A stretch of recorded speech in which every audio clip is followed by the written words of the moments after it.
What is going on, YouTube universe? This is ArghGodzirra. Thank you for taking the time out of your day to join me for another AFL tips, predictions and discussion video where today we look ahead to round 18 and we take time to reflect once again on the dismal fucking round that I tipped in round 17. Ladies and gentlemen, I tipped 5 out of 9 correct tips. I took a gamble on a couple of games and I shouldn't have, because it would have given me at least 7 out of 9, something a little bit more respectable. Having a look at how it went down, I tipped Geelong by 17 points. They got it done by more than 17. Really exposed Melbourne in a lot of aspects, but I think where Geelong won the game the most, in my opinion anyway, was where I said in last week's video, if Jeremy Cameron and those types of players can get up the ground and get the ball movement going and suck a prominent defender out of that defensive 50, it would go a long way to opening things up for other players like Tom Hawkins and that to really get the ball going.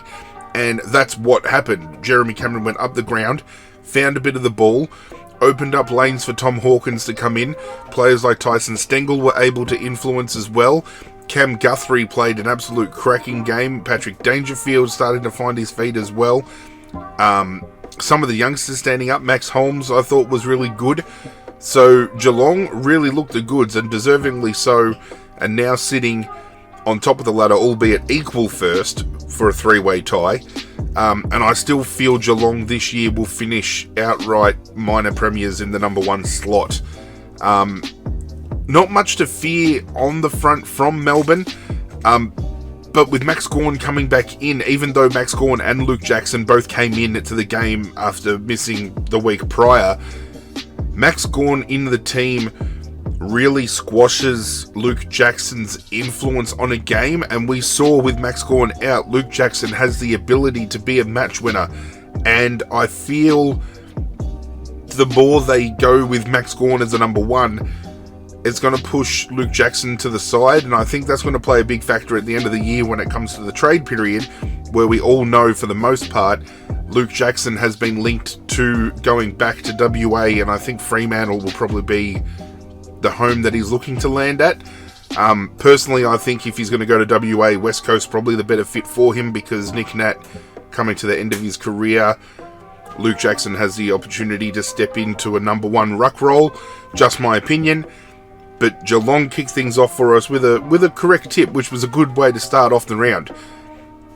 Then we had Sydney and the Bulldogs, where I said I couldn't back against Sydney at home, even with Tim English coming back into the ruck for the Bulldogs, and they got it done by just shy of 10 goals. I was actually shocked to see this was how big the margin was.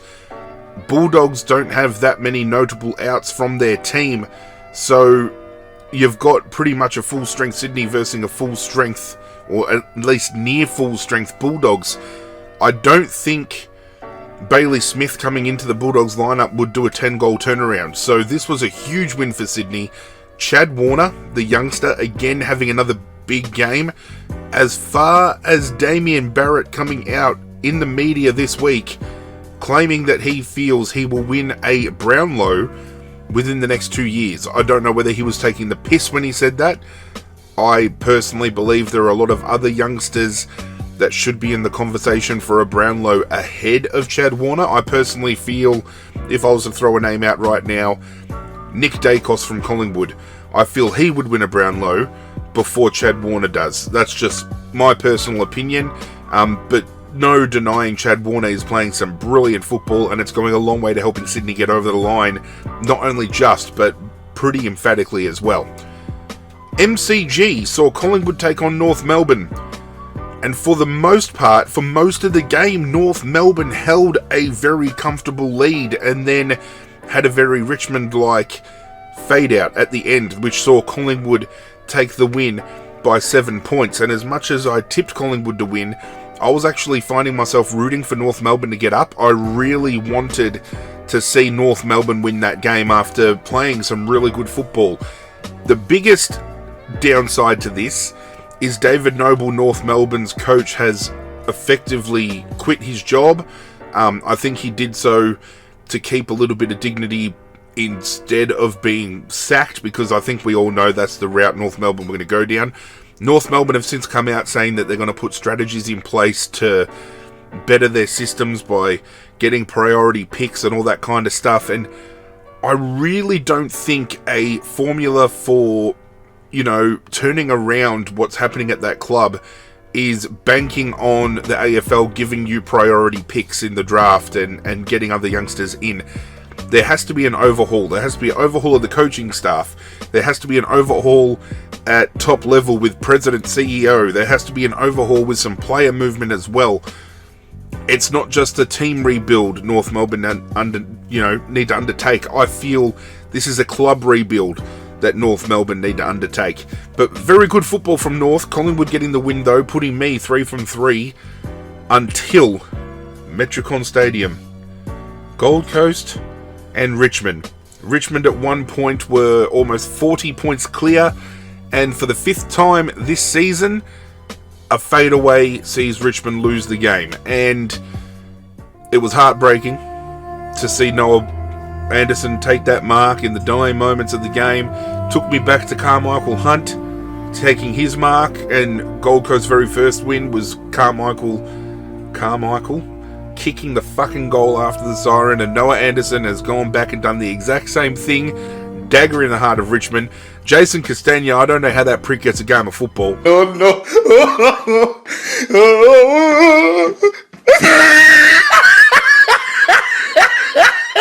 But there was a lot that happened within Richmond's meltdown. Very ill-disciplined play. Jaden Short giving away a 50-metre penalty, which leads to Matt Rowell kicking a goal. Some selfishness from Jason Castagna running into an open goal square that my handicapped mate, some cripple, would have kicked, and he can't even use his fucking legs. Kicks it straight into a defender from the Gold Coast instead of giving the handball off. Shea Bolton did something similar in the third quarter where he should have kicked a goal or at least given it off, and he got caught. So, yet again, another game that Richmond should have won, but failed to do so. And in hindsight, with now 5 or 6 games where they've led at three-quarter time and lost, all they needed to do was win 4 of those games, and they would be sitting a game ahead outright on top of the ladder. It is very strange to think that that could have been the case, but unfortunately it's not. Gold Coast get to win. Gold Coast now keep their finals chances alive, and Richmond's top 8 prospects at the moment are hanging on by a fucking thread. They really need to string a strong run home. So that was the first blemish for me, which then turned around a little bit, because at Marvel Stadium, Fremantle came down from the west to take on St Kilda, and I thought Fremantle would get it done. I didn't think they would get it done by this margin. I did say I felt St Kilda's speed could match Fremantle, and there was patches of the game where St Kilda looked like they were well in control, especially early in the game. But then Fremantle just found their groove, they got momentum their way, they just went through their processes, and they are currently, after this win, tied for first place. Incredible to think that this is a turnaround that they've done in the last couple of years, and I really think Fremantle could do some damage come finals this season. Port Adelaide, down at Adelaide Oval, taking on GWS.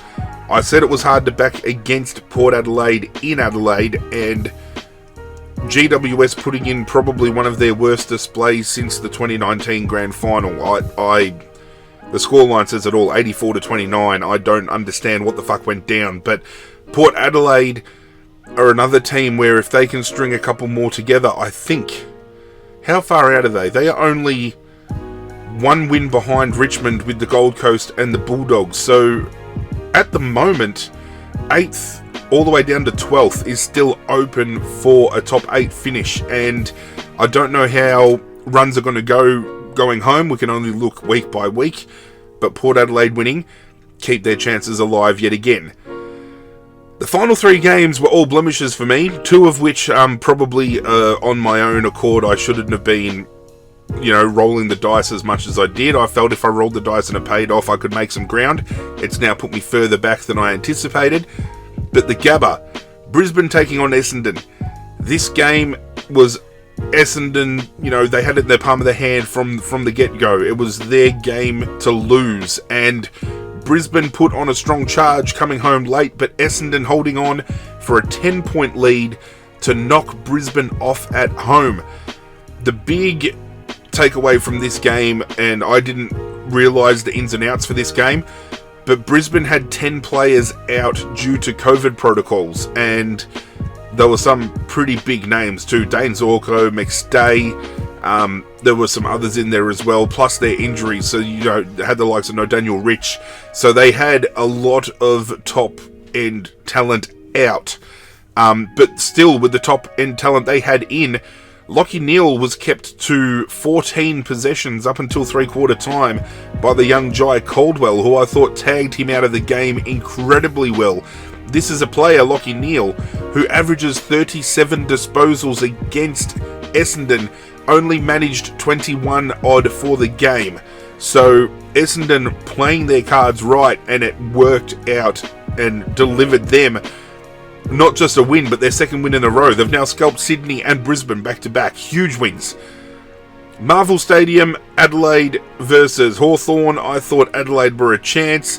Hawthorn just ran away with the game, and Adelaide were chasing from the get-go. I am a moron. I thought Adelaide had shown enough in previous weeks to get the job done, but I was wrong. And Mitch Lewis having a huge day out in this game. The big news this week for Adelaide fans is Taylor Walker has signed an extension for 2023, which will essentially lock him up for his final year in his career, so he will finish as a one-club man, which I think was always going to be the case with Taylor Walker anyway. And then the final match of the round was West Coast taking on Carlton. Now, Carlton took a huge lead into quarter time. I think it was something like 34-0. And then West Coast managed to bring it back to only a 10-point deficit at half-time. I thought this tip could come through at half-time, but West Coast only managed to score 8 points for the second half of the game while Carlton ran away with it. Very disappointing that I only managed to get the 5. 5 is probably a break even at best, but this week we had a couple that tipped 8, and I will bring that up for you right now. We have Sam H, Daniel C, Craig K, and Samuel D. Congratulations to the 4 of you guys for tipping 8 out of 9 this week. As you see here, I would have joined this small handful of players had I had gone with the tips of Hawthorn and Carlton like I should have. Total tips, however, after last week where we had a 4 or 5 way tie, I can't remember exactly how many there were up the top. There was a handful, but we do have an outright leader now. Hi to you too, Craig K. 104 tips, outright leader, just 1 tip ahead of some cripple Michael T with 103. Then we've got Frio90 Courtney K coming back up with Kirk G tied with her again. This has been a battle we have seen all year. Both on 101, Saintly 12, Ben P rounding out at 100, and then we've got a few on 98, 97, 99. I'm all the way down on 95. At this point in time, that puts me 9 tips behind. At this end, I think all I'm going to aim for here is to have a top 10 finish. That's probably my saving grace. I don't think I'm going to make up 9 tips with only 5 or 6 games left in the year, but if I can finish top 10, I'll be very happy. So, Craig, congratulations to you for finishing round 17 on top of the ladder. That takes us to round 18. Kicking off Friday night, no Thursday night football this week, at Marvel Stadium with the Bulldogs taking on St Kilda, which is a game where both clubs, it's pretty much a mini final if you want to look at it that way, because both clubs here outside of the 8, St Kilda winning will put them into the 8 after this game. The Bulldogs will bring them up to a tie for 8th after this game. Bailey Smith will be coming back in after missing 5 weeks, the bye, then his 2-week suspension due to the headbutt he was found guilty of on Geelong's Zach Tui, and then the 2 weeks that he copped suspension for the video footage and photos that went around with him partaking in some cocaine post last year's grand final. I will be going the Bulldogs here. I'll be going the Bulldogs by 13 points. I think it's going to be a very close game. St Kilda showed last week against Fremantle that if they get an early jump, they can bring all momentum to them rather quickly. I just feel the Bulldogs are a stronger outfit, especially at Marvel. I've already selected a team, piss off. And I think they have the weapons to shut down St Kilda's weapons. The only thing I can see going St Kilda's way here is if Jack Steele can effectively tag out Jackson McRae's influence. And a lot of people say Marcus Bontempelli is the barometer. I don't think Jack McRae gets enough credit at the Bulldogs for what he does. His work rate is immense. If you can tag him out of the game, which I think Jack Steele will go to Jack McRae, it will go a long way to helping St Kilda out. Max King has potential this game to go big, and I think Alex Keith will probably be the one that goes to Max King. I think Max King can easily have Alex Keith's number. The only way... I'm starting to talk myself into thinking St Kilda's going to get up and win. But I think where it's going to come down to it is the midfield battle, which I think Bulldogs have a slight edge. And I think Bulldogs' forward line, especially with influence from the midfield, is going to be a little bit too tough for St Kilda to negate. Now that I've said that, watch St Kilda come out and destroy the Bulldogs. But I'm confident enough right now to lock the Bulldogs in. Saturday, 1:45. We've got two games going down at 1:45 because yet again the floating fixture fucks us with double up games. We have Adelaide taking on Collingwood. I am going to back Collingwood to win this game on the road. However, I feel this could be the perfect time for Adelaide to bounce back at home. Collingwood have travelled fairly well this year, and can't discredit the fact that they've now gone 7 in a row, is it? Maybe? Looking to go 8 in a row. If it's not 8 in a row, they're looking to go 7, and they've done 6. Going off of what I saw from both teams last week, Collingwood definitely has the edge. Adelaide, though, home ground advantage. We all know the crowd in Adelaide getting behind their boys is a big momentum swinger for them. So could we see an upset this week with Adelaide? I think we can, but I am confident enough to say Collingwood are going to win another game on the trot and lock up a top 5 finish. Well, at least come close to locking up a top 5, because we've still got a lot of movement to go down. But I think Collingwood are good enough this year to finish top 5. Saturday again, Canberra Oval, GWS taking on Brisbane. I'm going to lock in Brisbane. GWS are going to want to look to bounce back after the very piss-poor effort they put in against Port Adelaide. But I think Brisbane, especially if all the players that were out with COVID protocol last week all come back in, that just bolsters their stocks immensely. And this is a club that is going to want to look at locking up a top 4, especially if they have to travel during finals. You don't want to find yourself in Brisbane's position, falling out of that top 4, having to come down to Melbourne, where they've struggled this year, and get bounced out the first week of the finals. So Brisbane, for me, to defeat the Giants by at least 5 goals, and take another step forward to locking in a top 4 position. Marvel Stadium, later on Saturday, sees North taking on Richmond.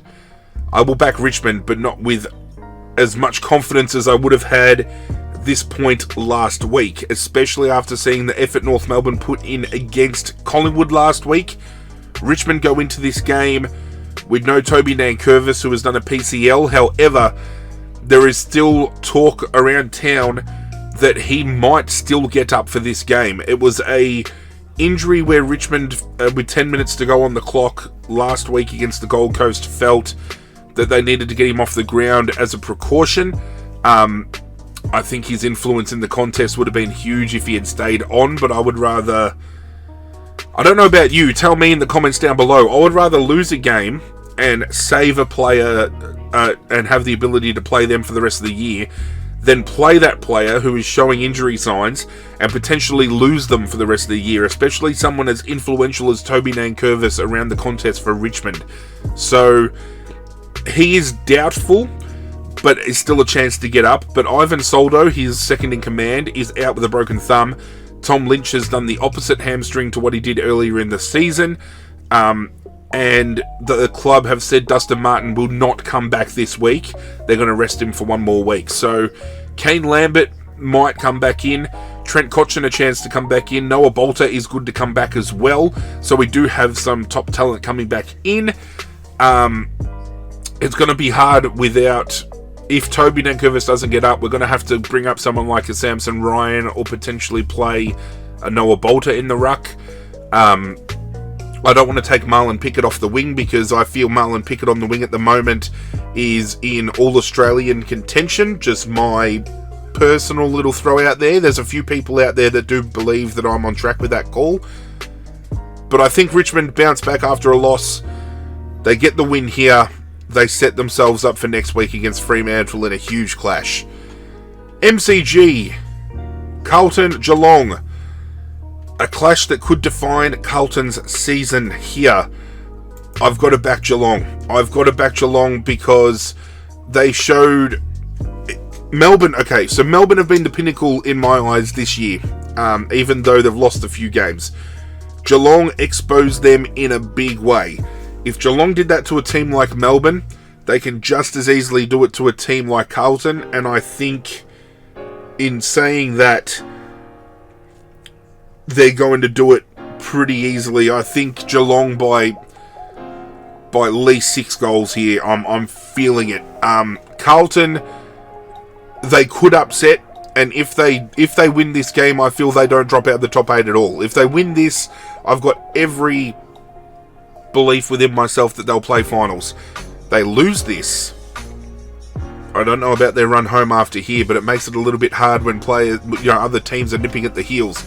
Still very hot contest for the top 8. But Geelong, even though Carlton had a really big win against West Coast in West Coast, I think a win against the reigning premiers is more of a morale boost and more concrete evidence to back a team than a club that beat a bottom of the ladder, bottom 4 team that's been struggling all year. I hate to say it, but I think Geelong's going to get up. Optus Stadium rounds out Saturday night's action. Fremantle taking on Sydney. I'm going to lock in Fremantle here. Sydney are without Peter Laddams for 3 weeks, which means Sean Darcy can get off the chain. And with Nat 5 starting to find some ground up forward, the midfielders are still firing. This is Fremantle's chance to make sure that their top 4 spot is cemented. Big story out of Fremantle this week. There was some racist comments directed at Frederick and Walters. Absolutely disgusting that racism is still a thing, not just in the AFL community, but just in the world in general. We've all made a joke every now and then, don't get me wrong, but to deliberately come out and target somebody and use racial slurs to target someone like this instance here, absolutely disgusting. And it is so good to see clubs within the AFL rallying behind Fremantle to show their support. The AFL is a really big brotherhood, and I should say community, because we've now got AFLW as well. But it's like a big family. They all rally around each other when one's down. So good to see that morale around the competition for Fremantle. And I think they're going to win pretty big over Sydney on the weekend. This game right here, MCG Sunday. Do I fall in the trap of saying West Coast can do it? I don't think so. Let's go with Hawthorn this time. Hawthorn were very impressive last week against Adelaide, and I think they follow that up with another win here against West Coast. Can West Coast win? Yes, I think they can. We've seen that they can play the MCG well. They played the MCG incredibly well against Richmond. Can they beat Hawthorn? Yes, they can. Do I think they will? Fuck no. So I'm going to be tipping Hawthorn. We move on to TIO Traeger Park with Melbourne taking on Port Adelaide. Huge game. No Clayton Oliver for Melbourne, and he has been their major ball winner. A lot of people talking about Christian Petrarca. I still think Clayton Oliver is the one they should be talking about. Can Port Adelaide capitalise? I think they can. I'm going to back Melbourne, but I think Port Adelaide have it in them to win this game. And if they do, once again, another team keeps those final chances well and truly alive. Speaking of finals chances, Marvel Stadium sees Essendon taking on the Gold Coast. Now, looking at Essendon, if they win this, they'll be on 24 points. They're still a ways behind. Gold Coast win this game, they actually tie for 8th spot currently, like, bearing other results. Like, if Richmond win, they'll move up, you know what I'm saying. But Gold Coast keep their chances alive. I'm going to back the Gold Coast. Actually, do I back the Gold Coast? Isaac Rankine should come back in. Essendon will be without Darcy Parish in the middle. Essendon have just done a big number on Brisbane, but do we take into account that Brisbane were missing 10 out of their best 22? I'm going to lock in the Gold Coast for now. I'll wait for team selections to pop in. But I've done a ladder predictor a couple of times, and some of you have said you actually want to see me do a ladder predictor to show how I think the rest of the year will pan out. If that's something you'd like to see, let me know. I do have an idea for another fun little video to do as well, including my brother, where we're going to go through and manipulate the AFL teams a little bit, just have a little bit of fun, something that we can hopefully interact with you guys and get you guys actively going within the comments as well. But that just goes on to say, with myself wanting to do more AFL based content, let me know what you would like to see. Comments down below, always open. If you can't hit me up in the comments, or you don't want to hit me up in the comments, social media is another place you can hit me up as well. But my tips are locked in. This week I'm going with the Bulldogs, Collingwood, Brisbane, Richmond, Geelong, Fremantle, Hawthorn, Melbourne, and the Gold Coast. Hopefully Richmond can do me a solid this week. Fingers crossed. But that's it for this video. Hope you guys enjoyed. If you did, please leave a like on the video. Make sure you subscribe if you're new. But that's it from me, guys. I'm out of here. Good luck to your teams this weekend. And as always, I will catch you guys next time.